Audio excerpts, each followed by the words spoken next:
Halo teman-teman, nama saya Ayasa Sila Syarki. Di sini saya akan menjelaskan tentang chapter 8, yaitu Tapping into Global Market. Nah, langsung aja ke materinya. Yang pertama itu ada Company on the Global Basis. Company on the Global Basis itu ada dua, teman-teman. Yang pertama ada global industry dan global company. Nah, kalau global industry itu posisi strategis para pesaing dipengaruhi oleh posisi global. Kalau global company itu perusahaan yang beroperasi di lebih dari satu negara. Contohnya itu ada PT KO. Karena kalau PT KO itu kalian tahu sabun Biore, nah itu dari PT KO, pertamanya itu dari Jepang, terus dia buka PMA di Indonesia. Oke, selanjutnya ada deciding whether to go abroad. Nah, ini tuh ada keputusan-keputusan utama dalam pemasaran internasional. Nah, yang pertama itu kita atau saya sebagai perusahaan itu memutuskan harus nggak sih perusahaan kita bersaing secara global, bersaing secara internasional di global market, ya atau tidak, itu tuh diputusin di awal. Nah, selanjutnya itu yang kedua, perusahaan memilih pasar mana sih yang akan kita masukin, negara mana yang akan kita masukin, dan yang ketiga itu perusahaan pastinya harus mencari tahu bagaimana cara memasukkan produk kita atau memasarkan produk kita di negara tersebut. Selanjutnya yang keempat itu ada deciding on the market program. Market program yang dimaksud ini menentukan harganya, promosinya bagaimana. Yang pasti di setiap negara itu kalau cara promosi berbeda-beda. Dan yang kelima itu dengan menentukan market organisasi mana yang bakal kita pilih. Oke, selanjutnya ada faktor penarik. Nah, faktor penarik yang dimaksud di sini itu faktor apa sih yang bakal perusahaan itu memilih untuk global market atau masuk ke pasar global.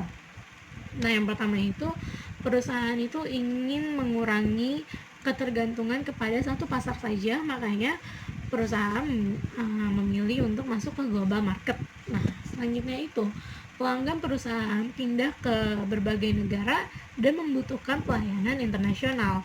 Selanjutnya itu ada pelanggan basis yang lebih tinggi. Selanjutnya itu ada perusahaan memutuskan menyerang balik terhadap pesaing pasar global dalam pasar mereka. Nah, yang dimaksud nomor 4 ini kayak serangan balik atau balas dendam, karena ada beberapa perusahaan asing yang masuk ke pasar mereka dan mereka tuh juga ingin masuk ke pasar mereka, ke pasar lawannya. Nah, makanya ada penyerangan balik namanya. To enter. Nah, perusahaan-perusahaan itu lebih suka memasuki negara-negara yang memiliki daya tarik pembelinya tinggi, yang rendah akan resiko, tempat di mana perusahaan memiliki keunggulan bersaing, pasti itu perusahaan akan memilih negara-negara tersebut.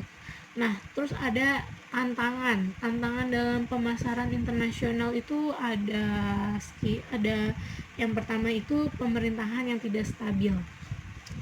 Jadi pemerintahan di setiap negara itu bisa naik dan bisa turun, dan ini bisa menjadi tantangan utamanya.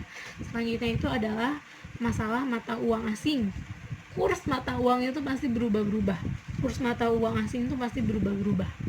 Nah, selanjutnya itu ada tarif hambatan perdagangan lainnya. Ini tuh contohnya kayak kebijakan pajak. Nah, kalau pajak di suatu negara itu pasti berbeda-beda. Makanya ini bisa menjadi tantangan juga. Selanjutnya itu ada pembajakan teknologi. Pembajakan teknologi itu marak banget terjadi, guys. Nah, selanjutnya di sini saya akan menjelaskan tentang strategi marketing di negara berkembang. Saya akan menjelaskan dari berbagai macam merek. Yang pertama itu ada Gramephone. Gramephone itu adalah merek handphone dari Bangladesh. Kalau strategi pemasarannya mereka itu dia merekrut SPG untuk memasarkan handphone tersebut. SPG dari daerah-daerah dia rekrut, dia bawa ke kota Bangladesh, lalu perempuan-perempuan itu disuruh jadi SPG untuk memasarkan handphone tersebut. Nah, selanjutnya itu ada Colgate. Colgate itu pasta gigi ya, teman-teman. Nah, kalau di India iklan Colgate ini dia itu mempraktekkan benefit dari menyikat gigi. Nah, itu kalau di India. Selanjutnya itu ada Nokia. Nokia itu marketingnya itu dia memproduksi handphone untuk kelas menengah ke bawah, ya mobilitasnya tidak terlalu tinggi seperti yang menengah ke atas. Maksudnya tuh gini, Nokia memproduksi handphone yang hanya bisa telepon dan SMS, dan itu tuh diperuntukkan untuk orang-orang yang hanya emang butuhnya itu untuk telepon dan SMS saja. Nah, selanjutnya itu ada beberapa produk yang dikemas secara sasetan. Jadi maksud dari produk yang dikemas secara sasetan itu, perusahaan itu ingin membuat versi ekonomisnya. Jadi nggak kalangan atas doang yang bisa menggunakan produk tersebut, tetapi kalangan yang menengah ke bawah juga bisa menggunakan produk tersebut dengan produk sasetan. Contohnya itu kayak sampo saset Pantene, ada lagi kayak sabun sasetan, banyak lah ya.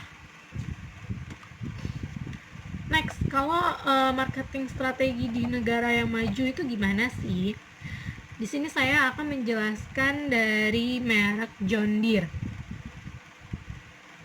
Merek John Deere ini itu adalah merek alat berat pertanian yang ada di negara Eropa. Dia itu lebih terkenal di negara Eropa. Karena kan kalau di negara Eropa itu pertaniannya, kalau di benua Eropa itu kan pertaniannya maju, makanya si John Deere ini laku keras di sana. Kenapa? Si John Deere ini mempunyai produk atau alat panen yang bisa panen dalam skala besar tapi irit bahan bakar. Nah, kalau udah di negara maju, harga itu nomor 2, yang penting fungsi dari produk tersebut. Nah, selanjutnya saya akan menjelaskan tentang market organisasi. Nah, market organization. Di sini ada tiga divisi. Yang pertama itu ada divisi ekspor, divisi internasional, dan organisasi global. Saya akan menjelaskan dengan contoh ya. Yang pertama itu divisi ekspor. Contohnya itu ada Adidas. Adidas itu mempunyai divisi ekspor. Kenapa? Karena Adidas itu memproduksi barang dia memproduksi barang di Cina, tetapi dia itu tidak hanya memasarkan barang tersebut di negara Cina, melainkan dia mengekspor barang tersebut di negara Jepang juga untuk dipasarkan di Jepang. Nah, selanjutnya itu ada divisi internasional. Adidas memiliki divisi internasional itu untuk hubungan antar negara internasional. Ya, yang tadi saya jelasin pertama, ekspor pasti dia juga punya divisi internasional kan untuk hubungan dengan negara internasional lainnya. Selanjutnya ada divisi global. Nah, divisi global itu apa sih? Nah, pastinya dong Adidas gak cuma punya satu pabrik di satu negara. Adidas itu punya banyak pabrik di banyak negara. Makanya si Adidas itu mempunyai divisi global untuk mengurus perpabrikan itu semua. Nah, selanjutnya itu ada proses internasionalisasi. Proses internasionalisasi itu ada beberapa tahap. Yang pertama itu tahap tidak ada kegiatan ekspor. Yang kedua itu tahap ekspor melalui agen independen. Nah, agen independen yang dimaksud itu kayak JNE, Tiki, dan sebagainya. Yang ketiga itu pembentukan satu atau lebih anak perusahaan. Jadi kalau misalkan perusahaan kita ingin masuk ke global market, pastikan dulu perusahaan kalian atau perusahaan saya memiliki anak perusahaan. Selanjutnya itu membangun fasilitas di negara tersebut, membangun fasilitas produksi yang dimaksud ya. Contohnya itu kayak kita membangun pabrik. Saya ingin masuk ke pasar global, saya ingin masuk ke pasarnya Cina, dan saya juga harus membangun fasilitas produksi, minimal saya punya gudang di sana. Oke, selanjutnya saya akan menjelaskan tentang how to enter the market, bagaimana cara memasuki pasar-pasar itu.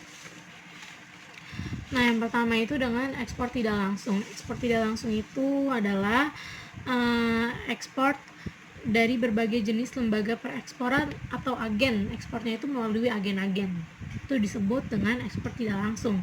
Nah, selanjutnya itu ada ekspor langsung. Ekspor langsung itu perusahaan mengekspor langsung barangnya ke suatu negara tersebut tanpa melalui peragenan perekspor.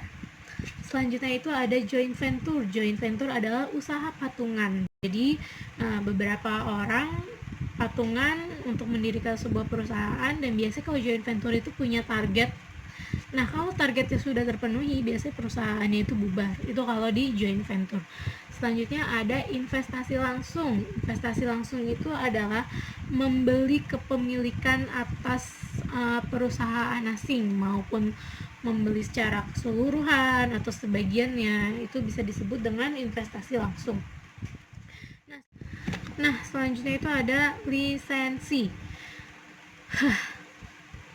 Lisensi itu adalah pemberian izin kepada perusahaan asing untuk menggunakan proses manufaktur, hak paten, dan yang lain-lain. Nah, lisensi itu perusahaannya itu beroperasi itu tidak mulai dari nol.